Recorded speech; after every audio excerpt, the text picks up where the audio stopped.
Welcome back to the channel. In this video I'm going to be removing both carburetors and trying to rebuild them using the rebuild kit. So I've covered removing the carburetors themselves in another video. I think it was the fourth video. It's to do with engine removal preparation. So most of it's covered there, but I can actually show how to remove the carburetors again in this video. It's not a particularly difficult job. So let's get started. First of all, I'm going to remove the air filter housing, which is these three clips, and one at the bottom here, similar to those, like that. There's a plug here, a vacuum hose. Yep.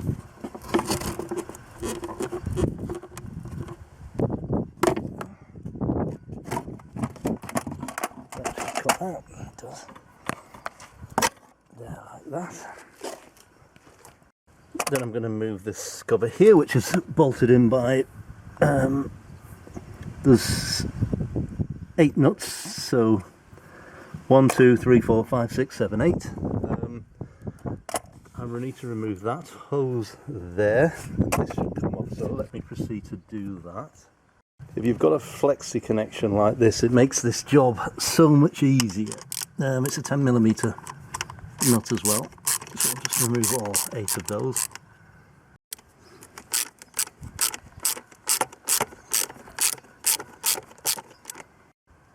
So once those are out, then you can release this pipe here, which I've already done a little bit, and that should then just pull out. It does, yeah.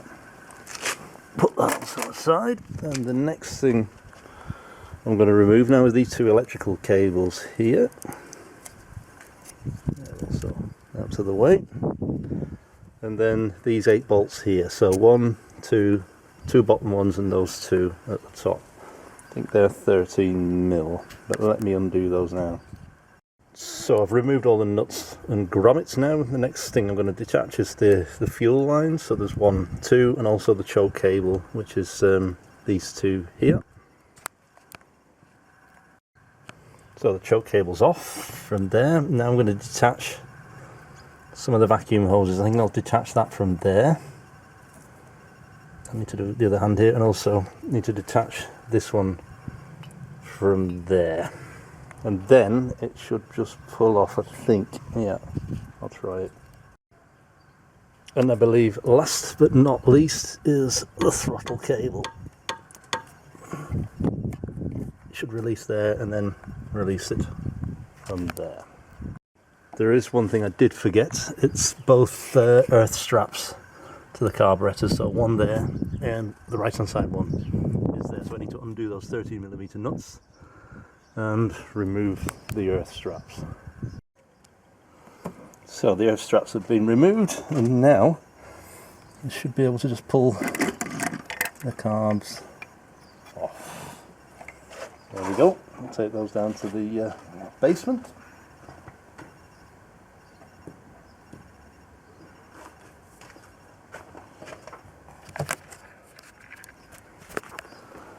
And start rebuilding them.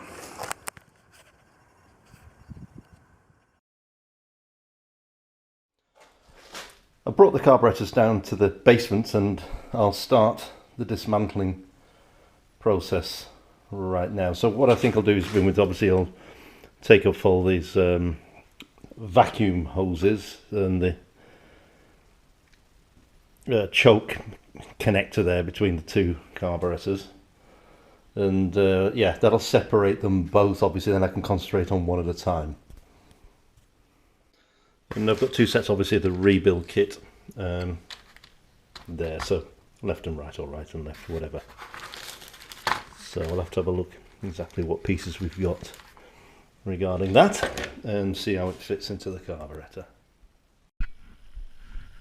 So from the rebuild kit, yeah, I'm just having a look exactly what's there. So there's obviously 3 gaskets there. And I think that's the bit here. Couple of springs. I think this is the stopcock for the float Yes, that's the valve probably for the float bit. This thing here. So, yeah, and a couple of other bits. Not quite sure what that's for. Obviously, you've got all the rubber. What do you call them?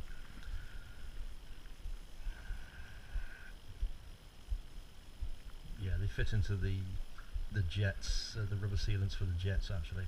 Yeah, there's a collection of them there. So what I'll do is with this carburetor now is, oops, still a bit of petrol in there, but yeah, I'll proceed to dismount it, to dismantle it from the underside here and get so that remove some of these pieces. Here, have a look at some of there.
This might have been a bit that's leaking.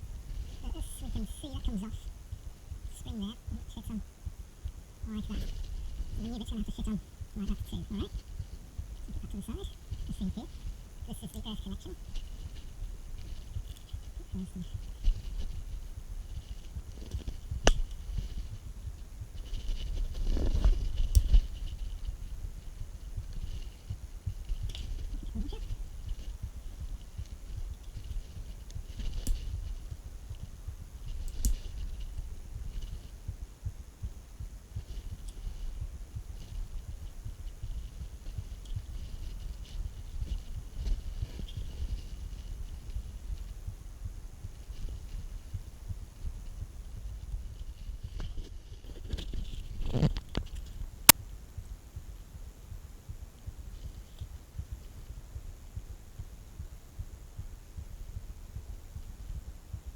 Carefully remove this gasket.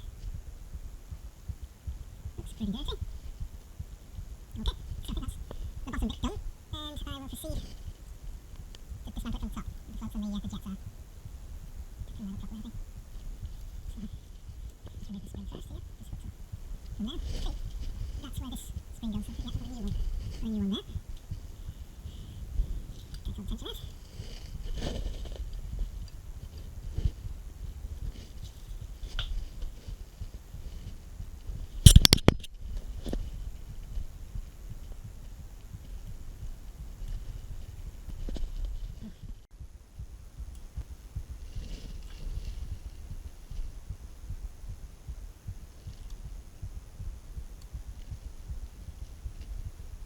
That reveals some of the jets in there, which can also be unscrewed.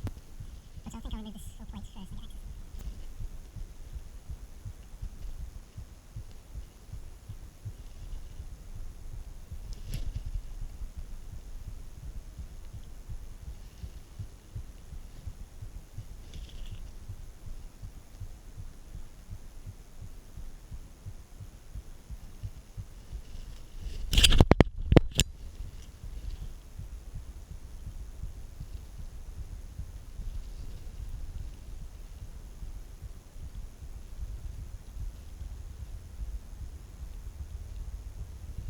Yeah, I think the plug's going to have to come off first before I can remove that gasket. And there, okay. The plug mechanism of the circuit seems to be working quite well. It's just it's leaking from the bottom. So, things are clean here as well. Obviously the outside's not. But,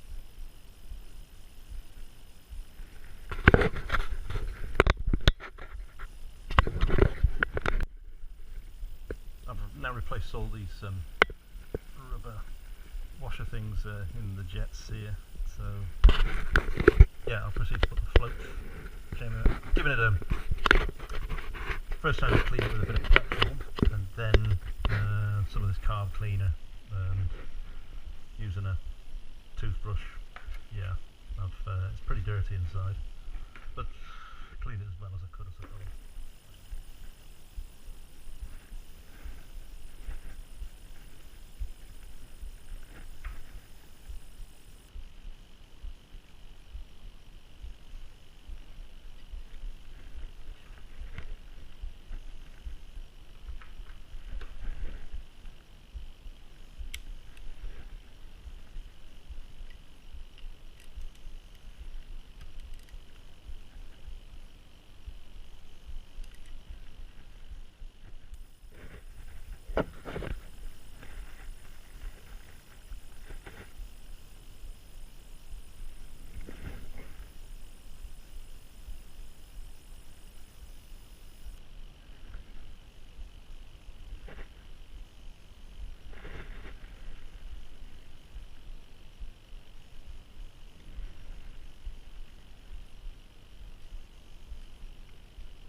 I didn't forget to put the gasket in first.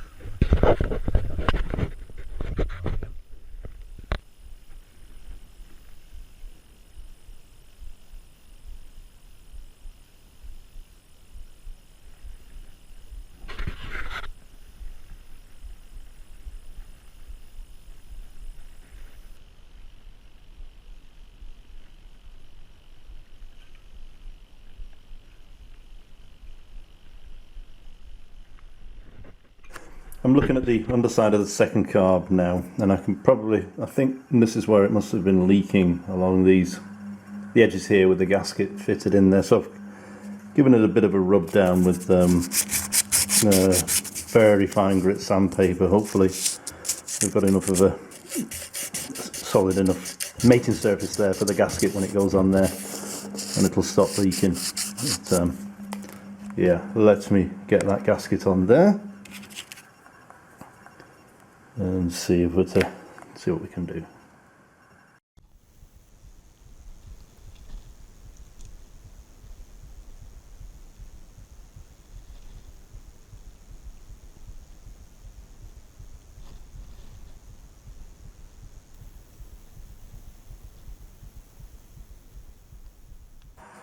So everything back together.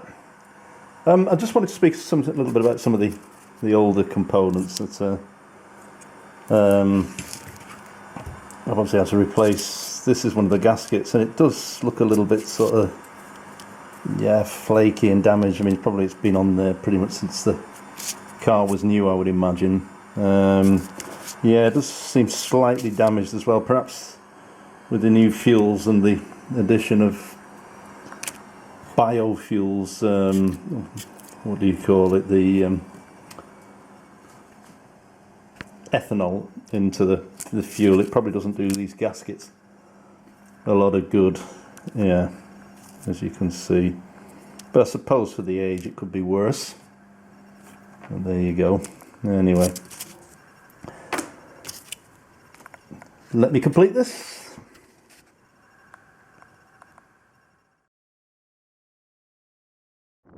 So installation is of course a reversal of dismantling, so yeah, but there are one or two things I have learnt online, so I'll just when I do up these bolts I'll just show you what they are when I do up these nuts, sorry.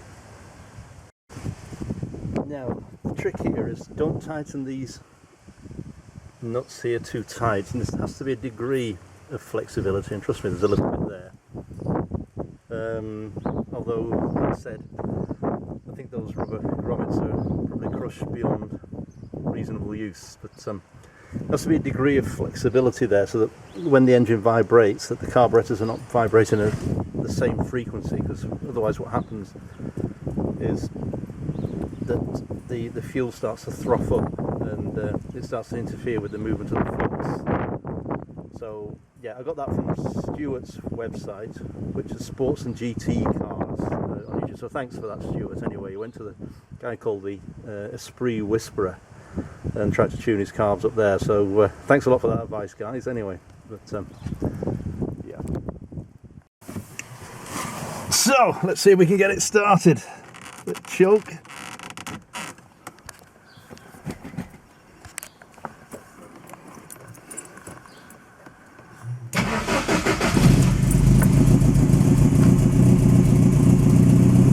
Starts. Sounds actually a little bit better too. Put some fresh fuel in there as well.